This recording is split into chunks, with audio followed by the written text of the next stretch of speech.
Remember when you were a kid and your mom had you pick out a birthday gift for your friend, but then you wound up choosing something that you didn't want to give to him because it was so cool? Well, that's how I feel about the rackets that we're going to talk about today.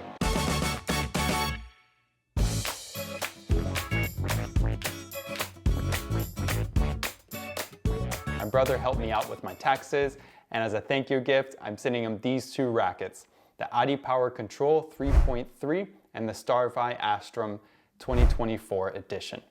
I think these are some of the best rackets for intermediate players, and we're going to do a review of them today. We're going to talk about the price, we're going to talk about the specs, the on-court sensations, and my final recommendations. Let's get into it. So the Adipower 3.3 is currently retailing for about 230 euros, and the Starvie Astrum 2024 is currently retailing for about 210 euros. Of course, you can use Padel FY10 at Total Padel to bring these prices down to around 200, a little bit lower than 200.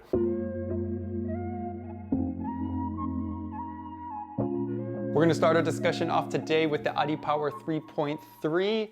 We have the standard long Adidas non-cinching wrist straps that we see Ale Galan constantly spinning when he's playing in between points. You know how I feel about these wrist straps. I don't want to turn this into a paddle wrist strap conversation, but I'll just give you a little tip that I use my daughter's hairband, wrap it around a couple times. Then when I'm playing, I go like this.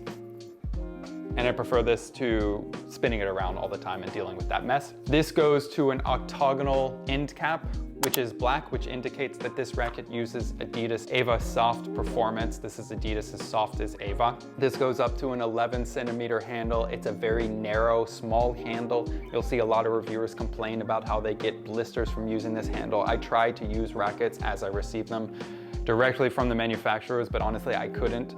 After the first set, I did this really poor job at, don't ask me to do your overgrips, huh? This goes up to the dual exoskeleton frame, which I think is a technical word for marketing that I think doesn't really mean anything. They're trying to indicate that we have these ridges on here that make the racket firmer. I don't really know if that does anything. I don't really believe it. This goes up to the bridge, which leads up to the racket face, which is a little bit differently designed from last year's, a little bit more in your face, more orange. They have the threading of the carbon, which you can see, which I think looks quite nice. The holes are about 12 millimeters wide, and they have on the racket face the standard Adipower roughness, the 3D roughness, which has Mercedes with little dots in between the Mercedes, which leads up to the top of the racket, which comes mounted with a protector. I don't really know what I think about protectors being pre-mounted, but I definitely know that I don't like when they're mounted poorly like this. You're paying for a premium racket and you get something that looks like it's mounted. The racket surface is 3K carbon fiber, which is pretty rigid. The core, as we mentioned, is a little bit soft, and it comes in Adidas's round shape, which is kind of this Frankenstein round. It's not a like true round shaped racket. It kind of has this square-ish round shape. And this test model weighs 364 grams and balances at 26.5 centimeters, 26.4. Let me just start this review by saying this was one of my favorite paddle rackets last year because you have good control, a massive sweet spot, and decent power. Everybody, I was about to publish this video, but then I realized that I did not emphasize something that's really important as much as I should have. So if you think about Adidas's lines, we have the Meadowbone line and we have the Adipower line. Adipower Control being the rounder version of the Adipower. And if you look at the Meadowbone line, at least in last year's models, they're generally more conservative than the Adipowers. They're lower balances and they have, by default, the softer cores. That is all but the Meadowbone Hard, the Hard Plus in this 3.3 version for 2024. Whereas with the Adipower, the default foam that they were using was the high memory, the harder version, the one that was used in the Meadowbone Hards.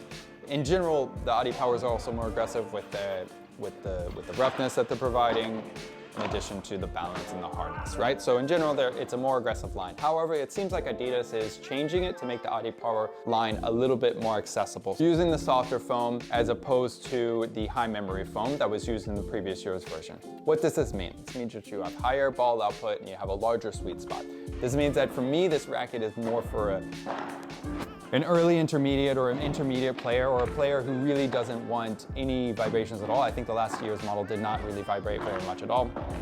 What I think that this racket did really well last year was balance this control, have like true versatility for players that were upper intermediates, and I think that it's been lost a bit for the sake of being easier to play with and a larger sweet spot. What it doesn't provide is good performance in blocks of fast balls and flat smashes. With those shots, you will notice that the racket will eat the ball a bit, feel a bit mushy, feel a bit slow, and you won't get as much power as you're expecting. That's it for my jumping in and interrupting. Here we go back to the show. So in the back of the court, we have this massive sweet spot. It's really easy for us to locate the sweet spot. It's actually almost impossible to hit the ball in the racket face and not hit the sweet spot. So our ground strokes are really easy, our lobs are really easy.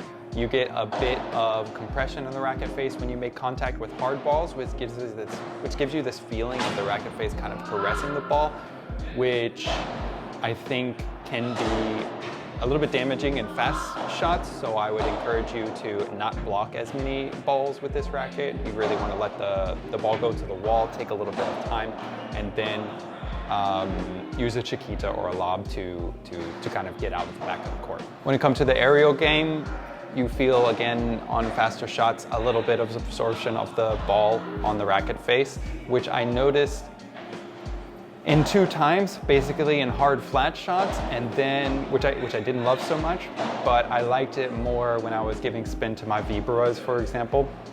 I think this racket really excels at the medium speed. When you get to a faster speed, then it doesn't deliver on optimum performance. It should also be said that this racket is extremely comfortable with this relative softness. We get this, it's not this popping sensation that you get when you contact the ball. It's a little bit more, it's a little bit softer, and that can be quite comfortable for us that have some wrist pain or some elbow pain. Moving to the front of the court, I mean, this is this racket that combines the notion of control with the notion of versatility, right? So we have the Adipower line, which is maybe focused a little bit more on control than in my opinion, than the metal bone line. It's a little bit harder, it's a little bit higher balances. But we have the control version of that, which is kind of this versatility. So I think this is really good option if you're looking for a combination of those. Somewhat powerful, but also mostly control, but with a comfortable touch, right? So this racket is never gonna give you too much vibrations. I didn't feel any vibrations at all. Note that most of my tests have been about 23, 25 degrees, so relatively warm days. In terms of the things that I didn't like about the Adipower control, I didn't get as much power out of flat smashes as I expected after playing with the Astrum, which we'll talk about in a moment, because of this ball absorption. So I think this is just standard kind of behavior from a softer racket. And secondly, another thing I didn't love about this racket is we have to talk about the handle Adidas, or Alpha Padel. Whoever's listening, anybody listening, people have been complaining about this handle for years. All of the reviews will comment on how annoying this handle is. It's very short, it's very thin. And I don't understand why manufacturers basically are not listening and why nothing has been changed here. I have a lot of friends who have elbow and wrist pain. I personally have been quite lucky. But I don't know if the handles are a certain way for a certain reason, like maybe the pros prefer narrower handles and maybe that's one reason to keep them. I don't think it's a good reason, but maybe that's one reason. But guys, make your handles bigger.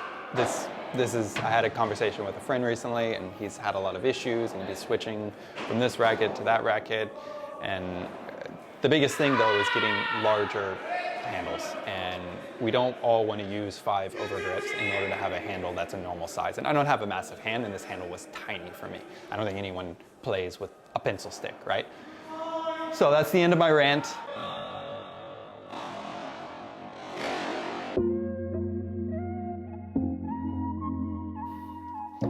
Now for the specs of the Starvie Astrum. Starvie introduced a new type of wrist strap this year, a cinching cuffed one, which, yeah, it's okay. This leads up to a 12.5 centimeter handle, a bit longer than the Adidas one, which I appreciate. They did a partnership with an Italian company called Knowing. This is an Italian orthotic manufacturer, think like insoles. They did a collaboration with Bela a few years ago where they started creating paddle grips, which, yeah, from the medical perspective, I think is quite nice. Note that when I took off the packaging of the handle, the plastic wrap actually ripped off parts of the grip. Yeah, I think that could be done a little bit better, but this is the first year of this partnership, so perhaps they improve that in the next years. This goes up to kind of the Starvie signature bridge that some folks complain about becoming dislodged if it gets hurt. It does feel a little bit fragile. If I press on the plastic in the middle here, it does go in a little bit. And then we have the round racket shape here. We have the Starvie full plane effect, which is their 3D roughness. It's one of the best roughnesses in the industry, I think. Note that Starvie is experimenting with a new type of roughness this year with the Starvie Quinta, and this has a hexagonal shaped roughness. I'll do a review of that soon. Subscribe in order to stay up to date with all the things that we're doing at Padel FYI. And we have our signature star design here. This was, of course, Bea Gonzalez's signature racket until Starvie got rid of all of their endorsements and sponsorships in the end of last year. Bea actually played with a different model. This model has Starvie's Ava Soft 30. Starvie has Ava Pro 50, their hardest. And then going softer and softer, they have a dual multi-Ava as a second hardest. And then they have this Ava Soft here, which to me feels like a medium. I think the soft kind of gives the wrong meaning a little bit. And then they have a relatively new, the Ava Speed Ultra Soft, and that's their softest. So Bea actually played with the Pro model. The Astrum is basically only made with the soft. They do also make it in the Pro, but they're not so many are made, and they're not so popular. I would call this racket on the harder side of medium touch, and despite it being a round shape, it has balance of 26.7 centimeters. This model weighs 365 grams. Note that at Total Padel, you can specify that you would like a specific weight, so I told them that I wanted 365 gram models, and they gave me this model at 365 grams and the Adipower Control at 364 grams. So definitely check that out. I highly recommend that, especially for Starvies where you have this massive weight range. I really, you should get not a 380 version if you're looking for a 365 or 350. Okay, let's go to the courts.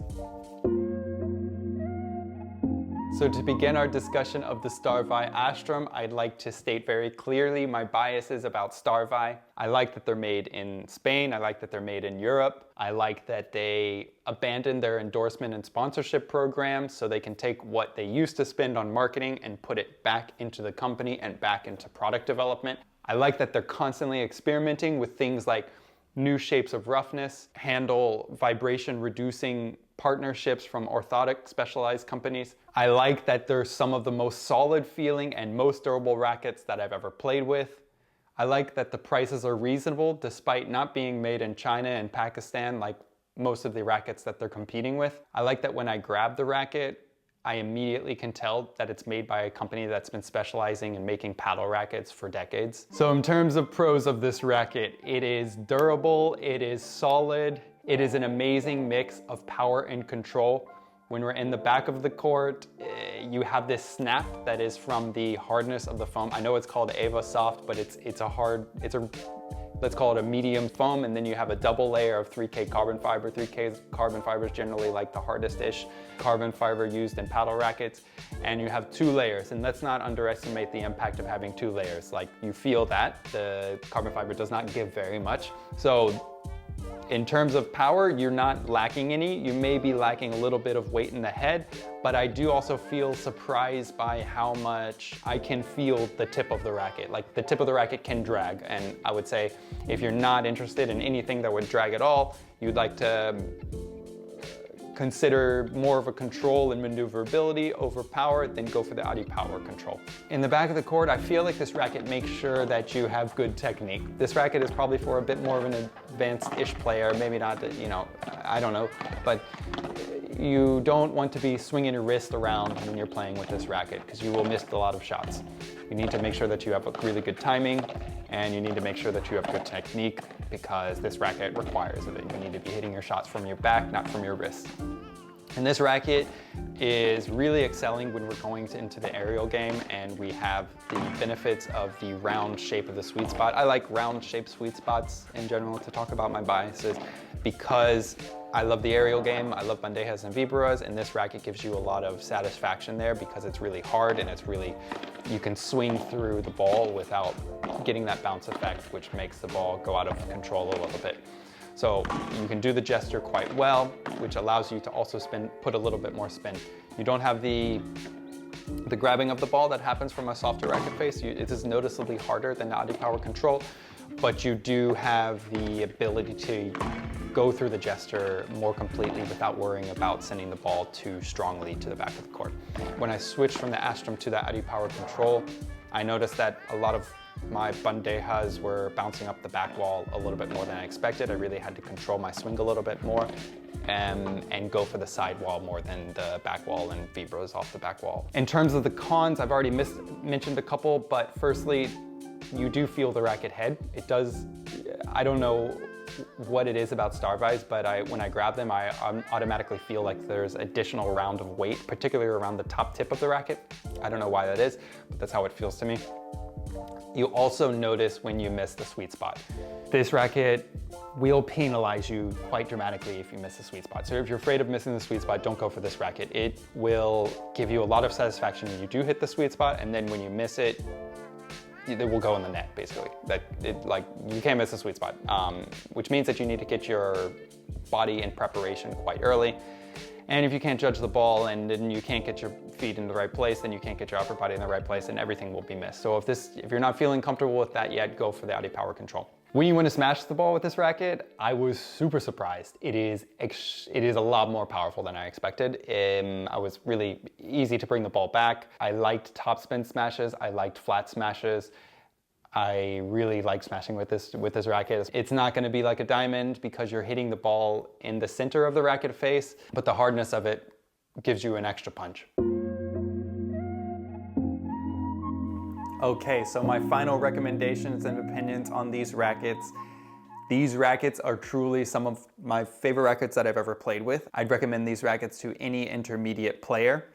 If someone doesn't know what type of racket they should go for, I often suggest this as a starting point in order to explore different rackets. If you don't immediately have an answer to the question, do I like hard rackets or soft rackets? I think you should start with a softer racket rather than going in the opposite direction. And in that case, I would recommend an Adipower Control 3.3 for you. If you like big sweet spots, if you feel more comfortable with larger sweet spots or you're worried about sweet spot issues, I would recommend the Adipower as well. And if I were to design basically a roadmap of paddle rackets that one should acquire, I would basically start with the ML10, Miguel Lamberti's ML10 from Knox. And then the second racket I would recommend would be the Adipower Control here. And the reason for that is that it suits so many use cases, it does so many things well, and it allows you to experience a little bit of power, a little bit of control with this comfortable touch that I don't think you sacrifice much when you choose this option. And I think from here you can explore different characteristics of different paddle rackets, you can learn things, and I think from there then you discover maybe a little bit more about what suits you best. I've had a lot of people who I recommend this racket to and they've stuck with it for years, so I think it suits a lot of players, especially intermediate players, quite well. If you're interested in something a little bit more powerful, but still having that versatility, still not sacrificing too much in terms of maneuverability, but you want something a little bit more fun, let's call it, then the Starvie is a great option here. What you get for this additional headiness is more power and a slightly smaller sweet spot. You get this real pop when you contact the racket, and it's really fun as a result of that. Whereas with the Adipower, you might have a little bit of ball absorption, the balls might not come back as easily. With the Starvie, you don't really have many issues there. The only limitation on the power is the fact that the sweet spot's just slightly above center, and you don't have as much leverage as if it were a little bit higher.